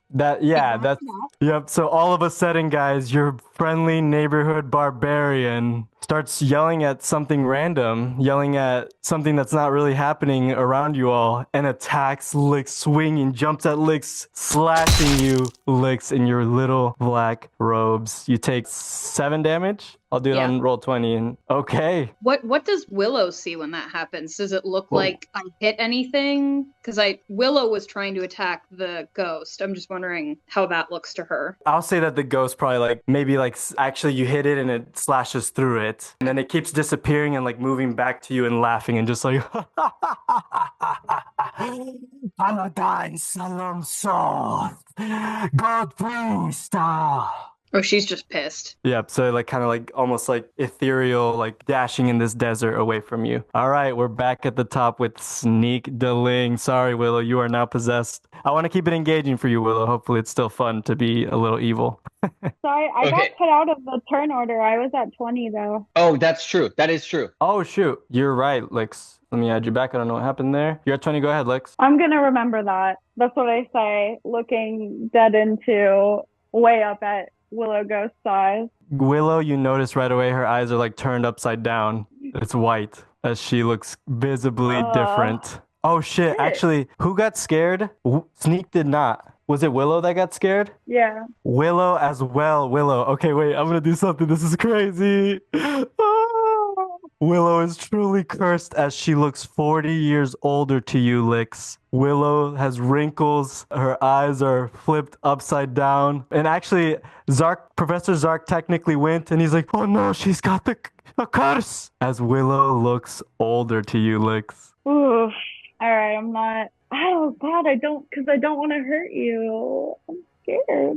You guys didn't go to the school of exorcising? The Exorcist? All right, I'm going to cast Dissonant Whisper onto the Willow Ghost. So I whisper discordant melody. I'm trying to scare it out of your head. That only one creature of your choice within range can hear, racking it with terrible pain. Take a wisdom saving throw. All right, Willow, go ahead and do that. And do it at disadvantage. Actually, no, you're good. You don't need to do it at disadvantage. Just go ahead and do it. That does not save. Uh-oh. Okay. Well, dang it. Don't know if this is good. Oh, no, it's not. Well, you take 13 damage, psychic damage, 13 psychic damage, and you must immediately use your reaction. If available, move as far away as speed allows away from me. Yeah, you can definitely do that, Willow. Go ahead and run away. So now you're scared of Lyx all of a sudden, as in your weird sandy world. The way I imagine this is these scary black-robed women appear in this other dimension now and start whispering and singing. And suddenly that Ishtar and Ghost is freaking out a little bit. And then their voices spit out like daggers at you all, just launching everywhere, these black daggers, as you get hurt and you run away from them. And that's what's happening now, Willow. You're running away in real life. Anything else, Lyx? But Willow, you do notice that it seems like the ghost got hit from that too. He was getting getting stabbed from that. Try and pretend you don't know that. Okay. If I move, is that an opportunity attack with the sword right next With to the me? sword, yes. Okay. Will you take Then that risk? I It's dissonant. will. Okay, it's gonna swing at you, and it misses with a 9. All right. I'm just going to move 25 feet kind of closer to the squad. Uh-huh. Okay. Okay, that's it. If that's it, then we have Sneak and then Melvin. Yeah, Melvin, you really notice Willow. Looks different. Looks as I described. Okay, I think Sneak seeing everything just happening, he's a little like confused. This is something that's weird to him. Like he's used to having Willow just be there and ready, and this is a weird dynamic that's happening. It's unfamiliar. I can't see anything. I don't know where anything is, and usually that's me. Like usually you can't see me. So like it's a weird place for me to be at right now. That's how I feel. That's how I fucking feel. So I think like while I'm freaking out here for a second, I'm going to just try to take a breath. I see these two swords. That's one thing I know. I see Willow freaking out. Maybe I can do something to like wrap her up. So maybe she can just handle shit in her own head while we fucking fight these swords. But I think ultimately what I'm going to do is I'm going to use my claw shot to grab this sword. The only sword that I can see, the random flying sword. So you can see both of them, but the one that's really lit up is the one with next over here with the purple lighting. That's the one I want to try to get. I'm gonna just try to do a shot and claw it's at for it and advantage. just try It's to at grab it. advantage thanks to Melvin. This attack is at advantage. That's really made damn 24. good. Yeah, that definitely hits. So what are you trying to do? So I can't see the thing that's holding the sword, but I can see the sword. So Yeah. I'm gonna line up for a shot as I'm kind of like crouched down on this rock, and I'm gonna shoot for the sword to try to grab it and bring it back to me. Okay, so what I'll do with that is since you're not trying to hurt it, you won't do damage, but you perfectly do grab it. I'll reward that you perfectly grab it, but I need you to do an athletics check to try to hold on to this sword. An athletics, okay. Yeah. Oh my God. Good job. You are now, so this sword is trying to fly away from you. It's like pulling you in, but you're hanging on to it and you have this sword, but it is trying to fight you, but you have this sword grappled. Nice. Sword is grappled. So you're holding it, right? But it is trying to maybe throw itself at you or just go away. You're actually kind of getting lifted off the ground a little bit, like as if you're floating right now. Can I try to punch it? You want to punch it? I want to try to punch whatever is trying to grapple me or just try to grab at it. Yeah. Yeah, you're just punching at the air and you're just hanging on. It seems like there's nothing there. It seems like it's just a sword. Okay. It seems like a possessed sword. So it's not an invisible person touching the sword. It's as far as you can tell, as far as you can tell, no, you're like, but you doing that, you lift up even higher. You're actually like 10 feet above the ground now, just hanging onto this. But you're good. You're still hanging onto it, but you're like floating, hanging onto the sword. So that's what's going on with you. Anything else? I'm going to say that movement is actually, since you rolled well, you can move, but you'll fly around with the sword a little bit if you want to move. All right. I mean, I guess I just want to do one last hard pull to see if I can get it. That's probably next turn. Turn. Then I guess I'm going to have to end my turn. Okay, so yeah, little Sneak is floating like 10 feet above the ground right now, guys, just hanging on to this other sword. Kind of incapacitating it at the moment. Go ahead, Melvin, it's your turn. Wow, so much has happened. I think Melvin's going to be watching the chaos of battle kind of go on. It's kicked off. Really, you said that Melvin gets a good look at Willow and sort of... She looks 40 years older. Fucking with white eyes now. Damn bitch. So he's obviously gonna clock that. He sees Sneak the sword that was 100% about to cut him up. He has Rhapsody out and Melvin can't fucking sword doodle. So Sneak fucking yanked that bitch out of the way for Melvin and he's like, thanks, Sneak. And so he turns, seeing that the sword he's gonna turn towards Willow and I'm going to use counter charm. Oh shit. Okay. What does this do? Oh, 1 second. I'm about to drop it in the chat. Counter charm. Ooh. Did you damage yourself, Willow, last time from Lyx's attack? Or did I forget to? I think it was 13. I immediately took away the damage, so... Oh, okay, gotcha. Because I was at full. Wow. It was 13 damage. Okay. So it has to last until your next turn, Melvin, which is great, but you got to stay kicking. Make sense? So you got to survive until the next turn, and then a powerful effect could happen. Yup. And so now I'm going to use my movement because I didn't move. Yep. Go ahead. And I'm going to beeline it. Makes sense. Oh, sorry. Fucking line. So I love that spell. That's cool. Come next to me. Absolutely. Within 30 feet of you. Okay, cool. Okay. And Anything then I'm going else? to I'm going to use my bonus action now that I'm behind Lyx, I'm going to use my bonus action to give them a bardic inspiration die. So 1d8 to boost something. And with that, I'll Hell end. yeah. Okay. So Sneak, go ahead and do a strength competition. So just do a strength check, basically. A good old-fashioned strength check. You can do athletics, actually. Sorry. You win. You somehow do win. No, you actually win. As you hang on to, I rolled like shit. You hang on to the sword that's trying to get the fuck away from you, but you have it grappled and you're just like, ah, and you're still holding it down. You actually do bring it down a little bit, but your toes are like, your toes are like touching the ground, but you're still basically getting lifted up. But this other sword swings at you, Lyx, still vengeful and angry at you for acidifying it, and it does hit with a 19, and it hits you for a whopping 2 damage. So not a good hit, actually. I subtracted it on roll 20, and now it is Ghost Willow's turn. So Willow, do you want to paint this scene maybe? So the desert scene is changing and you actually see a giant fortress in the background that's floating in the sky now. This enormous city, lightning is coming out, shooting towards it as this ghost is saying something, mentioning Istar, the god priest, and other, words that you don't understand. What do you do, Willow? I think that she is supremely confused. She tried to attack this thing and it just seemed completely incorporeal. Okay. So is she able to elect to not attack it again? Or would it take over her body to attack anyway? I'm gonna say you're fully possessed at the moment still. So you you feel like you have to attack it. Okay.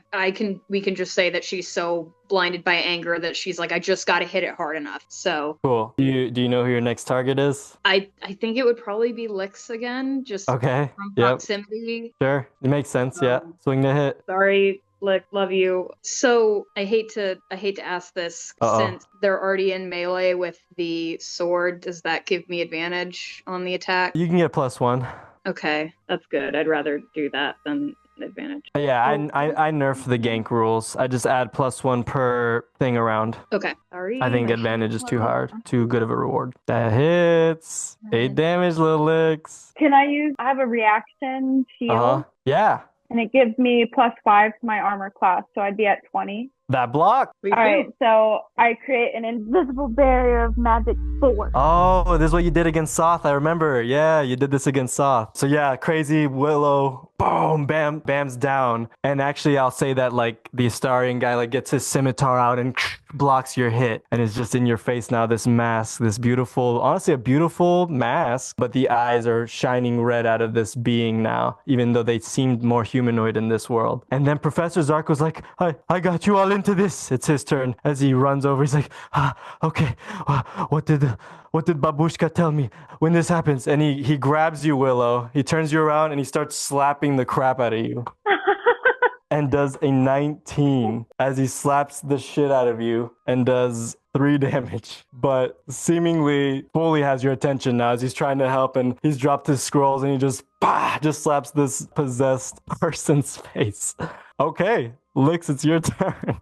And then we have a Sneak dealing. So noticing that Melvin has started playing a song, I am gonna hold my action to protect him. So perfect. So you'll react if someone gets in the way. To attack, Melvin, nice. I'll do something. Awesome. Love that. You'll get in the way. Cool, noted. Yeah, Willow. So you kind of say, get out. And you kind of like actually start to hear a little bit of singing, but you can't make it out. You hear singing somewhere. It sounds familiar, but you're still, not really feeling yourself. Like, so you're holding your action. So Sneak, it's your turn. Now that I have this sword in my hand, I'm not even paying attention to what's going on over there. Sneak is just effortlessly just trying to bring it down as much as he can. Ultimately, what Sneak wants to do is bring it down to the ground, put it under his feet, and bring his shot clock out and get a crossbow shot right into the weakest part of the blade to break it. Okay, do a strength check or do an athletics check. An athletics? Yeah. Ooh. 18. You beat it, I think. Yes, 17. 17. I'm gonna Barely. say that's pretty close though. So you bring it down and now you just have it like in front of you and you're like controlling it as if it's a sword, but you can't quite bring it down to the ground. It is strong enough to resist you slamming it on the ground. Okay, You maybe.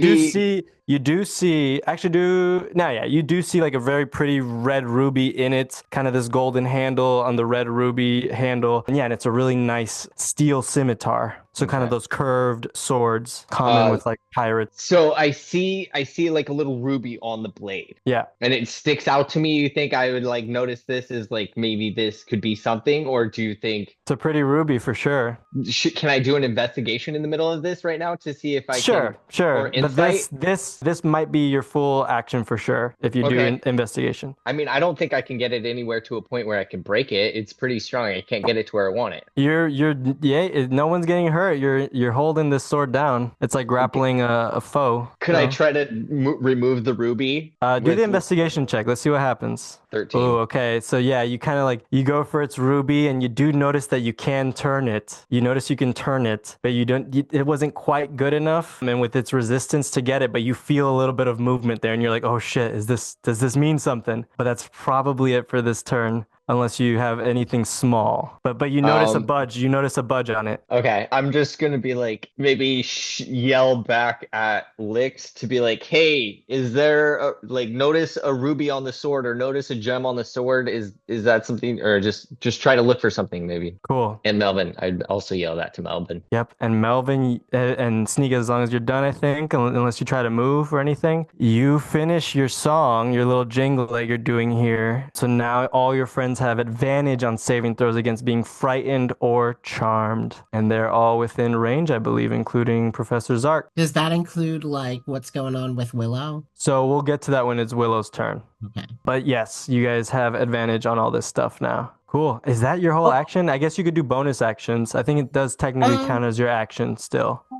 Okay, so as an action, you can start the performance that lasts until the end of your next turn. Okay, so my Oh, yeah. Yeah. so I don't have another action. No. Okay, then I'm going to use my bonus action, Shield of Faith. I imagine that Melvin is like playing the harp and like no singing, so like he can still be casting. So he's going to give +2 with quick little ditty to ask Branchala to give Lyx a +2 to their AC. Okay. So extra little shimmery field. Cool. I'm going to end my turn. Okay, I'll play a sassy rock song for that as Melvin, you are inspiring your friends to fight the charm, to fight the frightening abilities here. But these swords do go swinging. One tries to escape and fails again, Sneak, but this one does succeed. And it's gonna go for you again, Lyx. It's still hunting you down, and it does hit with a 22. So there's nothing I can do, even though I held the action. Which actually,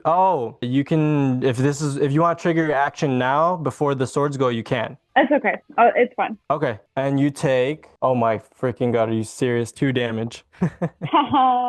I will take it. Cool. Sneak, you hold it down. And now, Willow, I need you as the music from your friend blasts into this realm suddenly, and I need you to make a wisdom saving throw at advantage. As the ghost is laughing at you, it takes off its mask again and opens its mouth. You don't do well at first, but then you resist its scream and you jump through the mouth, coming to again as all of a sudden you fight back the ghost. You spit it out, but noticeably to your friends, you still look old. As the ghost has been spit out right there and it's confused and in its anger, it yells. And noting where the music came from, Melvin, I'm going to swing at you with something and it misses. It tries to do this embers that start appearing around your face. These ghostly embers start blasting toward you and you react just in time to dodge as the ghost goes. Go ahead, The Lex. ghost went for him. Can I go for him now? Yes, actually, you definitely can. I'm going to cast Tasso's Mind Whip. Okay. So the target must make an intelligence saving throw. Okay. It fails miserably. Okay. Oh, So awful. what happens? So it only got 7 damage, but Okay. it can't take a reaction until What type the of end damage of its is next this? turn. Psychic. It Okay. can't take a reaction until the end of its next turn. Okay. It only gets one thing next turn. Move, action, or bonus. Oh, wow. Okay. So how does this look? What is this spell kind of like? It's like this weird mind fuck thing. Yeah, so maybe just because my other spells have a little bit of a green hue, it's like a green kind of rope situation. I lasso his brain. I don't know. Okay. Yeah, but now it's here, it's trapped, it's back, its ethereal body is gone, and it looks more informed, and it's just kind of like screaming and sounding a little demonic, just like a, and kind of shouts something out again about Huuks'mysh'roth. Willow, you are back as normal Willow, as normal Willow. I don't know if you know that you look old yet. I feel like she wouldn't, because there's no mirrors. She's not Right. looking in water. She doesn't have... Melvin would have clocked her tea, probably. Like, it's okay. She doesn't know. Yeah, don't let her know right now. I feel like she would have grabbed her cheek, like feeling like she had been slapped, because she didn't feel that when all of that was happening. Just kind of looking kind of confused, and then sees the ghost immediately in front of her, basically. I hate this place. We need to end this. You're mine now. And she's gonna rush forward and just go for him again. Okay, roll to hit. Right. 21 hit? That hits. So 11 slashing. How much radiant? 2. It's always a +2 radiant. Oh no, I gave you a d6. You should roll that d6. Rage is +2. Radiance is damage. It's extra damage. You're right. I got those confused. My apologies. Did you want to rage for that +2? I do, but I didn't say it, so... No, it's fine. It's fine. It's been a while. Yeah, no, you're good. She's pissed. Come on. Yeah. Okay, so +4 Perfect. radiant, +2 for rage. He's just immediately going to try to hit him again. Empowered with the axe, it starts to shine as you rush at it and swing with this powerful thing. For a moment, you remember banishing that evil spirit with Kiri Jolith, as all of a sudden you slash through this spirit and it grabs onto you as you're slashing it, taking off its mask, and you see this horrifying skull for a moment, and it goes, ah, and disappears as boom, you slash it out of existence. And this sword immediately drops to the ground and crumbles. The one that Sneak has seems to lose its will a little bit and seems way weaker, Sneak, as it then goes limp in your hand, and it doesn't disappear. It's still there. And then all of a sudden, the room turns to light as the ghost is gone, and you guys succeeded in defeating it after Willow got possessed. Congratulations, you guys survived the Huuks'mysh'roth ghost attack. I'm gonna steal the sword that I had in my hand. It's gonna be here. I'm gonna just be like, put it into the bag of holding immediately. Do another investigation check. Or actually, no, you put it in the bag of holding, so you have it. You now have an Astarian scimitar, a nice steel Astarian scimitar. If you guys interact with it later, let me know. Okay, I guess we want to just go to the end, beeline to the end here. Cool. Yeah, so Professor Zark runs to you, Willow, and says, I'm so sorry. I did not know this would happen. At the camp, I think my grandmother can cure what's going on with you. What's going on with me? We got the out. What are you talking about? And before... What happened? I was elsewhere. There was sand and a weird flying kingdom thing? I don't know. I hate this day. What color sand? It looked like normal sand. Regular sandy. Yeah. Nothing interesting, sorry. I got a sword though. Cool. But back to his point, what's wrong with me? And I'm gonna start looking at what I can see on my body. Obviously I can't see my own face, but does anything else look weird? Yeah, your hands do look wrinkled. I mean, I guess, how old would you be? 40 plus years from what you are? I don't know if you'd be that old, and maybe it's different for ASMR. So it might not be shriveled. They age like humans until about 18 to 20, and then they kind of slow down. But she could still look a little aged. I mean, 40 years is still, they're not immortal. No, right, yeah. So, no, your hands look different. I mean, not super wrinkled, but definitely different. Honestly, fuck that ghost. I hate him. As you say that, music fills the room as the dragon statue lights up and Professor Zarko starts to tear up, hearing a voice he never thought he'd hear in his life. And he translates this beautiful lullaby that sings out of the statue to you all.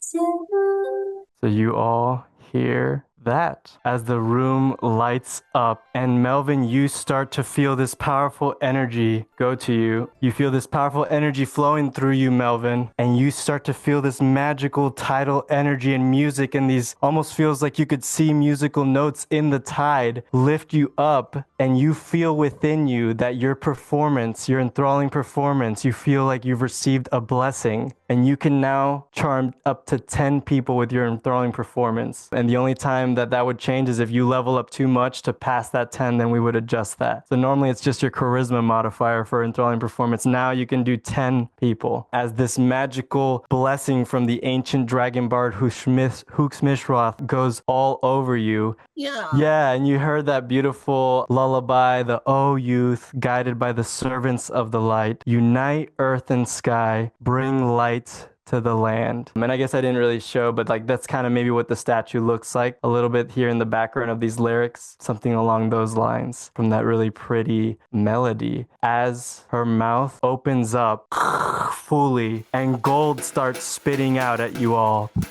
And gold starts falling out of this mouth, just trinkets and gold and things like that. And there's enough gold here for you each to get 300 gold. There's enough gold for you here to get 300 gold. And then the room lights up again. The room lights up again, and you hear beautiful singing and beautiful harp playing, and all of a sudden the broom that was in the room over here starts to rise up, Mickey Mouse style, Fantasia style, flying around, spreading magical energy all over, and it comes to you all, and like a willing pet stops in front of you all, and you all now have a broom of flying ready at your command. And then Professor Zark is like, "We found it!" And he's in tears because he couldn't believe it. That was her voice. The mytho history was true. Our Astarian legend.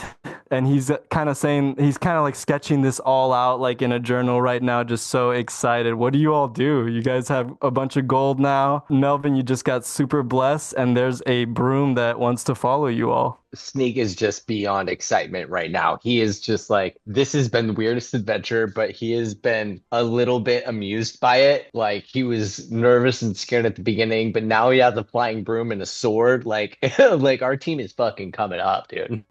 In fact, to that end, I think I'd like to go up to Willow. Willow? There's a fuck ton of gold that just fell out of there. I even think I saw trinkets. Oh, anyway, do I have your consent to try something? I think like there's some sticky ghost goo on you. And he just kind of like tap her nose. Can I? Yes, anything you need to do to get any of that out or off, if it's still there, please. I think with that last range touch, I'm going to try to, the condition can be blinded, deafened, paralyzed, or poisoned. Can we try it? You can definitely try. You can try anything, baby. Does it work? I don't know. What does this look like, Melvin? The last time that he taps Willow's nose, that's the last touch, and I guess it's Melvin gonna like cast the spell. And you do it, and nothing happens. Her wrinkles stay on her face as Professor Zark says, "I think we might need my people to help her out. We have to go quickly if this is the curses that I've heard of in the past." Yeah, I'm ready to get out of here. We need to get to Darrett anyway. This was just a side thing we fell into. We should definitely leave. Yes, we can. You all are welcome at our camp. Don't worry, I'll vouch for you all. You helped discover some incredible history for my people. Thank you so much. Oh, I'm just so sorry that it turned into a mini disaster, but you're all capable warriors. Thank you. We should definitely go. I've been through worse. Much worse. Willow says, as you still don't know how she looks. You still haven't taken a look in the river or anything, in the ponds. So yeah, I guess just to speed it up, you all make it to the God Priest's hand as long as you follow Professor Zark, and there is a lot of people here. You guys hear some cool music being played as Professor Zark kind of seems to speak in his language, explaining a little bit of what happened and vouching for you all. And like some of the people like applaud you as you all see like some people kind of in nomadic clothes. Some of them look like they're in decent armor and, you know, wielding scimitars of themselves. There's plenty of horses here, people on horses, strong looking men and women, you know, that are maybe keeping watch. This old woman kind of goes up to you, Willow, and like kind of tells you to come with her just through motion of hand. Do you follow? Yeah, I was gonna ask if Willow recognizes any of them. I like you adding that she probably like came across them and they were one of the few like nice groups she ever ran into, maybe stayed with them for a day or two before moving on. But yeah, she trusts. Yeah, I'm gonna say that you do recognize some of the riders actually. They you traded fish with them in the knoll in the Myremere. You traded fish with them in the Myremere once, just very northeast Ansalon. And they were kind. It was, nothing to worry about. They were expert fishermen and hunters, it seemed. Yeah, you recognize like 3 of them from that. You might not remember them by name, but definitely like... Yeah, definitely not names. Yeah. We'll follow the grandma, babushka.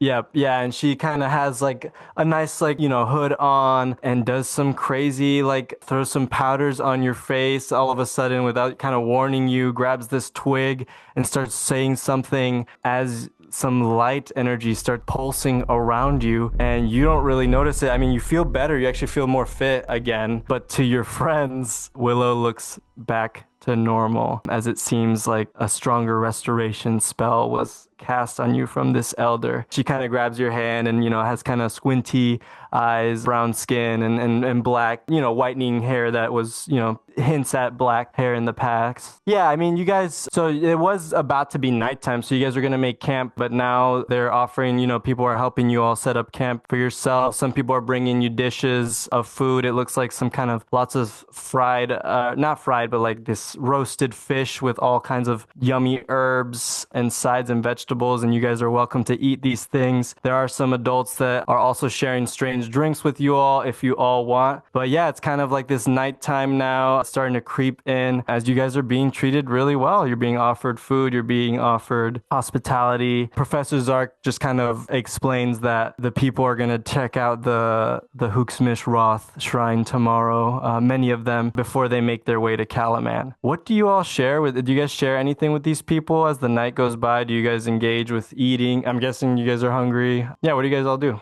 So I think Willow will, I'm sure that there's some sort of customary sign of respect that she would have learned in being with them for a minute. And so she'll do that. And thanks for the help, and also offer to do at least the first watch to help make sure that everybody in the camp is safe for night. But also will indulge in some food and just general talking with whoever knows common, or if the professor can translate for us as well. There's a small kid who does speak common, and he says his name is Salim, and he kind of carries around a staff, and you see him patrolling around the area. He's got tan skin, and he says, "A warrior knows that learning is the first step to being a true warrior." So he says that he, with the help of the professor, learned common. Yeah, kind of just shares that it's his dream to know more languages and to become a great warrior one day. Yeah, I think she's gonna tussle his hair a little bit and be like, "Yeah, that's right, kid. You can't just rely on your strength. You gotta try to be smart too. I think you're gonna do great." And he kind of he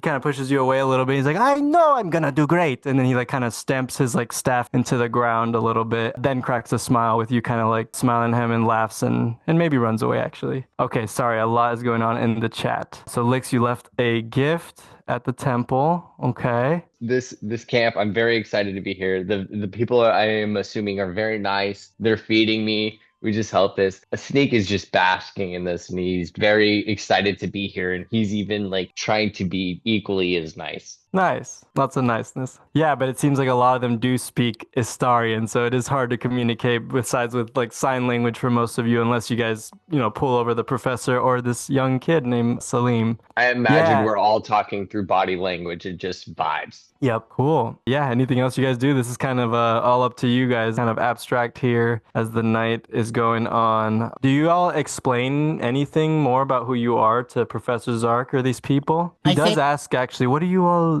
where are you all going? I guess I never asked. Melvin's gonna look at Willow, assuming Willow's by him. I don't know where. She might be, but maybe she was with Salim and kind of checking out the perimeter, noticing that there is actually several guards on watch, but on horse, kind of galloping around the perimeter. So it seems pretty well protected, actually. I would tell him where we're headed I would just say what was in Darrett's letter because it was kind of specific. Yeah, and then Professor Zark says, yes, the rumors are that the Blue Dragon Army has taken conquest of most of the Kur region and that one of our own has joined forces with them, uniting several of our tribes. At the start of things getting ugly, we all started making our moves to get out of there just in time, it seems. We wish you all good luck. Are you all Kalaman military then? Well, we are, but we're also refugees from a town called Vogler. Ah, yes, the Vogler of the great J. Vogler. Of course, I know much of your rich history, and he really was an ember that started a fire of rebellion across the lands. Yeah.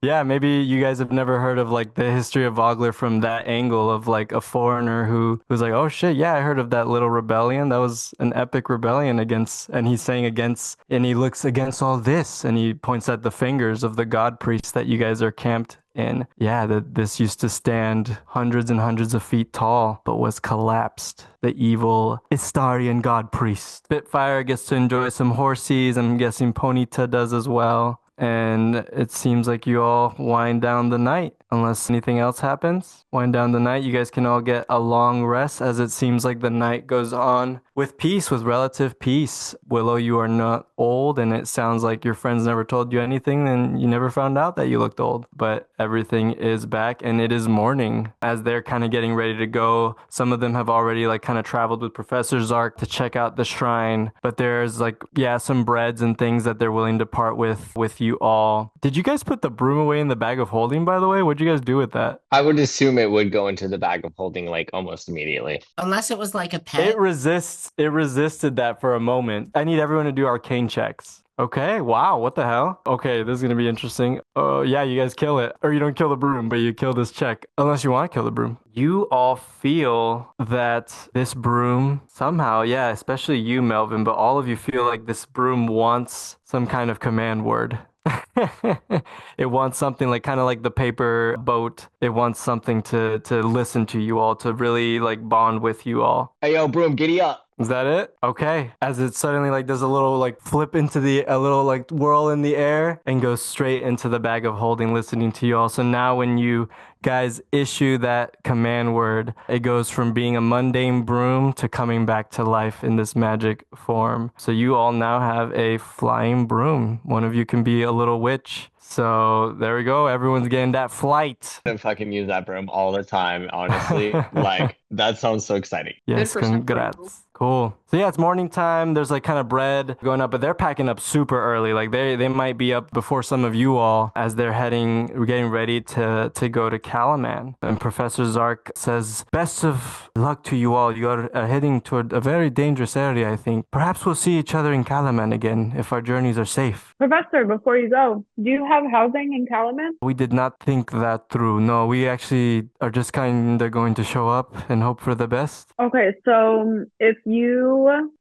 I mean, then you might have a little bit of a long day getting into the city, but there's someone named Raven Vogler. Tell her that Lyx and Willow and Sneak and Melvin, we're associates. The Bronze and Burst. So that we'd be a person that can help you. You get what I'm trying to tell you. Also, there's this really nice mansion owned by someone named Ilastrius, and it's housing people who don't have a home right now. So there's a couple housing options that you could look into. Yes, if we run into your gates, I will make sure to say these names. And Salim kind of like comes out of nowhere. He's like, I got it, Professor. Like acting all confident, this little kid. He's like, are you ready to go yet? And then he's kind of like shuffling himself. He's like, yes. And then the professor kind of like awkwardly reaches out his hands to you all. He's like, thank you all for this history. Does anyone take his hand and shakes it? He wants to like shake all your hands and wish you well. 100% I'm in there. He's like, if you all ever need help with learning anything, I guess that I know that I might be able to help you with mytho history, please do not be afraid to reach out to me. As he's very thankful, and you guys have met an official self-titled mytho historian. Awesome. And they kind of head out, and as they're heading out, you guys actually do see for a brief moment at the top of a hill something popping up, and it's a giant stag and a woman riding it with kind of this veil around her as she like kind of points to everyone to keep going down. You guys have not seen this person until then, and the stag hops down that hill heading in the opposite direction of you all. Okay. And I'm guessing you guys roll out in the direction of Darrett in the direction of Steel Springs. So it's still actually quite a journey's away. It's about 5 hours, but you guys all hustling as the prairie and the grasslands start to become more wooded actually. And there's more rivers popping out of these woods as you guys are heading kind of more northeast toward the Calcus tip at the north, and you guys are riding unless you guys do anything or say anything for 5 more hours really. So it would have been a difficult journey in one day. I was gonna say, I think as we're riding, I'd just be like, Sneak would just be trying to tell jokes, trying to get closer with the homies, just vibing. That's it. Roll a persuasion check or performance check. Do a performance. You tell the funniest jokes somehow, which I believe. So sneak cracking some ghost jokes, maybe some flying sword jokes. That I tell jokes, some really bad jokes about like the ghosts we met and like blow it out of proportion and like yeah they did. But yeah. There you go. You guys get that good. Lyx, were you gonna say something? I was gonna say maybe a few hours in, I'll hand everybody a treat, and it just gives everyone +3 to their health. So it's like a +3 health shield, basically. Mm-hmm. So this is some good old cooking. Yep. So and yeah, you all long rested. Just a reminder, you all long rested. Your spell slots are back. So all it's your shit's +3 back. temporary hit points. Yep, exactly. Oh, yeah, Thank you, dude.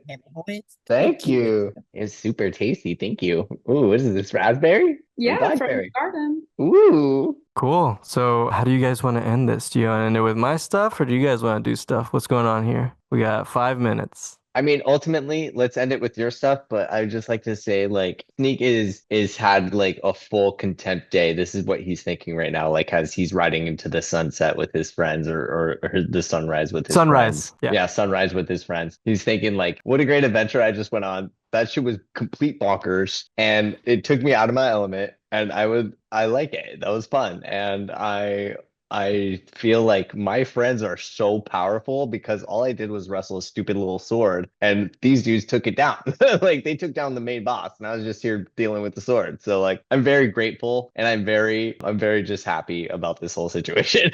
Like I was super investigative. Yeah. So and then you can finish it. Melvin's also just really quickly going to praise Sneak for like absolutely keeping those swords from slashing him because he's a little squishy.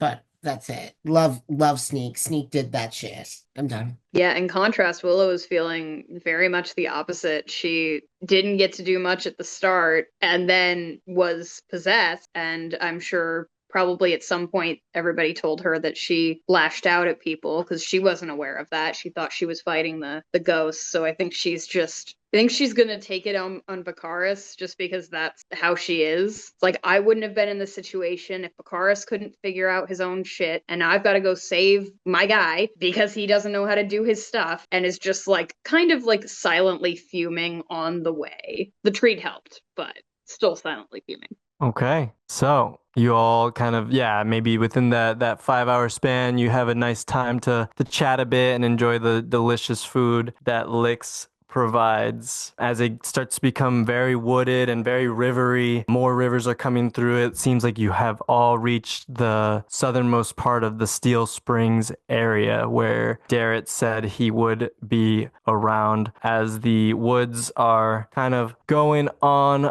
far, the wind's kind of blowing hard and blowing the leaves around when all of a sudden, boom, you see an explosion coming out from deep into the woods, and all of a sudden you hear the clanging, horses screaming of a battle going on not too far from here in the woods, shouting. Looks like nothing in the sky yet, but there's a battle going on, and we will stop there. And next session, you all need to decide what do you do. As you hear horses, you do see some horses running out of the woods towards you all, none with people on top yet, and smoke starting to billow around the woods of the Steel Springs. Do the horses have armor on? Yes, they look like war horses. Does it have like signias or insignias that we would recognize? It looks like the Calaman. Yep, Calaman at the moment. So if these are the Calaman horses, where are their riders? This is not good. Zilch good. And on that note, we end on a scary note. Sorry. We end on a scary note. And oh, Lord, I guess in 2 weeks, hopefully, we will pick up from there and see what is happening at the Battle of Steel Springs. So you all have long rested. You all have some new stuff. You have some time to catch yourself. So from now till next session, think about how you all are going to approach this.